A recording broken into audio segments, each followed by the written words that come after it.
മണർകാട് കാവുംപടിയിൽ എനിക്ക് പിന്നിൽ കാണുന്ന ഈ വാടക വീട്ടിലാണ് ഏലപ്പാറ സ്വദേശി ബിബിനും ഭാര്യയും രണ്ട് സ്ത്രീകളും ഉൾപ്പെടെ കഴിഞ്ഞ ഒരു മാസമായി താമസിച്ചു വന്നിരുന്നത്. ഇവിടെയാണ് ഇത്തരത്തിൽ ഈ കഞ്ചാവ് വളർത്തുന്ന രഹസ്യ വിവരത്തിൻ്റെ അടിസ്ഥാനത്തിൽ എക്സൈസ് സംഘം പരിശോധന നടത്തിയത്. ഈ പരിശോധനയിലാണ് ഇത്തരത്തിൽ 5 കഞ്ചാവ് ചെടിയും ഒപ്പം 5 ഗ്രാം കഞ്ചാവും എക്സൈസ് സംഘം കണ്ടെടുത്തിരിക്കുന്നത്. എന്തായാലും ഈ സ്ത്രീകൾക്കുൾപ്പെടെ ഇത്തരത്തിൽ ഈ ഏലപ്പാറ സ്വദേശിയായി ബിബിൻ കഞ്ചാവ് ഉപയോഗിക്കുന്നത് അറിയാം എന്നുള്ള കാര്യമാണ് അവർ ഇപ്പോൾ എക്സൈസിനോട് പറഞ്ഞിരിക്കുന്നത്. കഞ്ചാവ് 5 ഗ്രാം കഞ്ചാവ് കൊടുത്ത് കിട്ടിയിരുന്നു.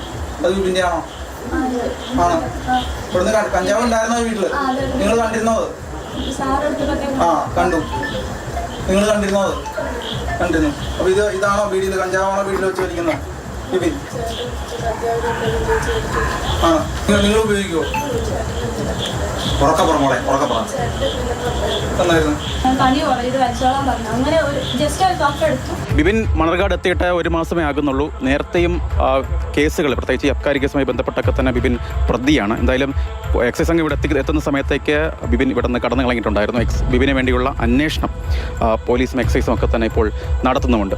ഇടുക്കി സ്വദേശിയായ ബിബിൻ എന്നയാളുടെ താമസ സ്ഥലത്ത് നിന്ന് 5 കഞ്ചാവ് ചെടികളും 5 ഗ്രാം കഞ്ചാവും എക്സൈസ് സംഘം കണ്ടെത്തിയിട്ടുണ്ട്. കഞ്ചാവ് ചെടി വളർത്തുക മാത്രമല്ല, കഞ്ചാവ് വിൽപ്പനയും ഇവിടെ വ്യാപകമായി തന്നെ ഉണ്ടായിരുന്നു. അത് സംബന്ധിച്ച വിവരങ്ങളുമൊക്കെ തന്നെ എക്സൈസിന് ലഭിച്ചിട്ടുമുണ്ട്.